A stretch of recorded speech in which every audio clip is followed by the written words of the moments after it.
அஸ்ஸலாமு அலைக்கும் friends, welcome to சீனிஸ் recipes. இது வரைக்கும் நம்ம சேனலை சப்ஸ்கிரைப் பண்ணாதவங்க கீழே இருக்க ரெட் கலர் சப்ஸ்கிரைப் பட்டனை கிளிக் பண்ணுங்கள். எல்லா நோட்டிஃபிகேஷன்ஸும் உடனே கிடைக்கிறதுக்கு பக்கத்தில் இருக்க பெல் பட்டனை கிளிக் பண்ணுங்கள். மேலே இருக்க ஆல் பட்டனை கிளிக் பண்ணுங்கள். நிறைய சத்து உள்ள அதிகமான நம்மளுடைய நோய் எதிர்ப்பு சக்தியை தூண்டக்கூடிய பழமாட்டு இந்த கீர்னி பழம் இருக்குது. நாம் இன்றைக்கி இந்த கீர்னி பழத்தை வச்சு எப்படி ஒரு ஜூஸ் பண்ணலாம் அப்படிங்கிறத பார்ப்போம். இந்த வீடியோவை நீங்கள் ஸ்கிப் பண்ணாமல் கடைசி வரைக்கும் பாருங்கள். அப்போ தான் இந்த பழத்துடைய நன்மைகளை பற்றியும் நீங்கள் தெரிஞ்சுக்கலாம். இந்த கீர்னி பழத்தில் அதிகமான இரத்தத்தில் இருக்கக்கூடிய சர்க்கரை அளவை கட்டுப்படுத்தக்கூடிய தன்மை இருக்குது. இது நம்மளுடைய இரத்தத்தில் இருக்க கொலஸ்ட்ரால் லெவலை கண்ட்ரோல் பண்ணுது.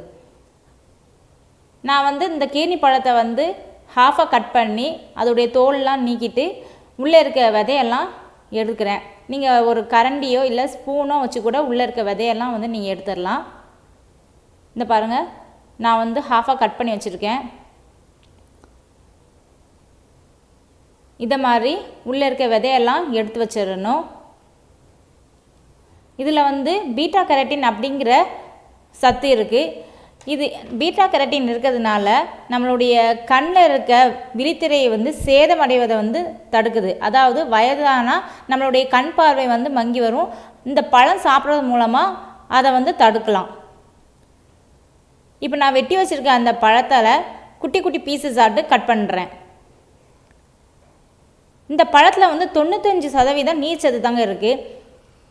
இதில் நார் சத்தும் மற்ற விட்டமின்களும் இருக்குது. என்னென்ன விட்டமின் இருக்குன்னா vitamin A, E, C, beta carotene, potassium, manganese, அந்த மாதிரி நிறைய சத்துக்கள் இருக்குது. வெயிட் லாஸ் பண்ணணும் அப்படிங்கிறவங்க இந்த பழங்களை சாப்பிட்லாம். இதில் கொழுப்பு சத்து கிடையாது. அதாவது லோ கேலரி உள்ள ஃப்ரூட் இது. அதனால் இதை நம்ம நிறைய ஜூஸ் போட்டு குடிச்சிக்கலாம், அப்படியே கூட சாப்பிட்டுக்கலாம். இப்போ நான் ஜூஸ் பண்ண போகிறேன். அதுக்கு என்னென்ன தேவையான பொருள்னு பார்த்துடலாம். இதுக்கு நான் கீர்னி பழத்தை பொடிசாக கட் பண்ணி வச்சுருக்கேன். இது காய்ச்சி ஆற வச்ச பால் ஃப்ரிட்ஜில் வச்சு கூல் பண்ணி வச்சுருக்கேன். உங்களுக்கு ஐஸ் வாட்டர் வேணுன்னா நீங்கள் ஐஸ் வாட்டர் எடுத்துக்கலாம். ஒரு கிளாஸ் ஐஸ் வாட்டர், அப்புறம் தேவையான அளவு சீனி எடுத்துக்கேன்.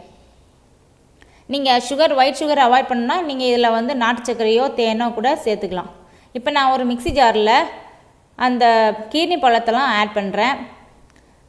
நான் பாதி அளவு தான் ஃபஸ்ட்டு ஆட் பண்ணுறேன். மிச்ச பாதியை அடுத்த செகண்ட் ரவுண்டில் அரைச்சி ஜூஸ் எடுத்துக்கிறேன். இந்த பழம் சாப்பிட்றது மூலமாக நம்மளுடைய டைஜஸ்டிவ் சிஸ்டத்தை நல்லா வச்சுக்கலாம். அதாவது மலச்சிக்கல் ப்ராப்ளம் உள்ளவங்க கூட இந்த பழத்தை சாப்பிட்டா நல்ல ஒரு தீர்வாக இருக்கும். அதில் நான் சுகர் சேர்த்துட்டு ஃபஸ்ட்டு நீங்கள் ஒன்றுமே தண்ணியோ பாலோ ஒன்றும் சேர்க்க வேண்டாம், அப்படியே மிக்சியில் அரைச்சி எடுங்க. இப்போ இந்த பழம்லாம் அப்படி நல்ல ஸ்மூதி மாதிரி நல்ல சாஃப்டாட்டு அரைஞ்சிரும். இந்த ஸ்டேஜில் நீங்கள் கூல் வாட்டர் ப்ளஸ் பால் ஆட் பண்ணிக்கலாம். ரெண்டையும் சேர்த்து நீங்கள் மிக்சியில் நல்லா ஓட விடுங்க. இது நல்ல ஸ்மூதி மாதிரி வரும். இல்லை மில்க் ஷேக் மாதிரி நல்லா சூப்பராக இருக்கும். உங்களுக்கு இதை வடிகட்டி குடிக்கணுன்னா நீங்கள் வடிகட்டி குடிச்சிக்கலாம். அப்படி இல்லைன்னா வடிகட்டாமல் அப்படியே குடித்தா கூட நல்லா டேஸ்ட்டாக இருக்கும். இந்த வெயில் காலத்தில் இந்த பழங்களை நிறைய எடுத்துக்கலாம். இந்த பழங்களெல்லாம் நிறைய சாப்பிட்றது மூலமாக நம்மளுக்கு அதிகமான நன்மைகள்லாம் கிடைக்கும். பொதுவாக பழங்களை நம்ம எம்டி ஸ்டமக்கில் சாப்பிடுங்க. அப்போ தான் அதோடைய பயனை நம்மளுடைய உடம்பு பெற்றுக்கொள்ளும். இப்போ பாருங்கள், நம்ம ஜூஸ் அரைச்சிட்டோம். அதை வடிகட்டி எடுத்தாச்சு. நீங்கள் வடிகட்டாமல் கூட குடிச்சிக்கலாம். நான் இப்போ ஒரு கிளாஸில் சர்வ் பண்ணுறதுக்காண்டி ஊற்றிட்டுருக்கேன். குழந்தைங்களுக்கெல்லாம் கொடுங்க, நல்லாயிருக்கும், டேஸ்ட்டாக இருக்கும்.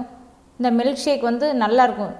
இந்த வெயில் அடிக்கிற வெயிலுக்கு இந்த மாதிரி கூலாட்டு, இந்த மாதிரி மில்க் ஷேக்கு, ஸ்மூதி, சர்பத் எது செஞ்சு குடித்தாலுமே நல்லா உடலை நல்லா குளுகுளுன்னு வச்சுருக்கும். நீங்கள் வெயில் காலத்தில் நோன்பு திறக்கும் போது கூட நீங்கள் இந்த இதை நோன்பு திறக்கிறதுக்கு இஃப்தார் ட்ரிங்க்ஸாக கூட நீங்கள் யூஸ் பண்ணிக்கலாம். என்ன ஃப்ரெண்ட்ஸ், வெயிலுக்கு ஏற்ற மாதிரி குளுகுளுன்னு ஜூஸ் எப்படி செய்யலாம் அப்படிங்கிறத பார்த்தாச்சா? இந்த வீடியோ உங்களுக்கு பிடிச்சிருந்துச்சுன்னா நீங்கள் லைக் பண்ணுங்கள், ஷேர் பண்ணுங்கள், கமெண்ட் பண்ணுங்கள். மறக்காமல் சீனிஸ் ரெசிபீஸ்க்கு சப்ஸ்கிரைப் பண்ணுங்கள். தேங்க்யூ.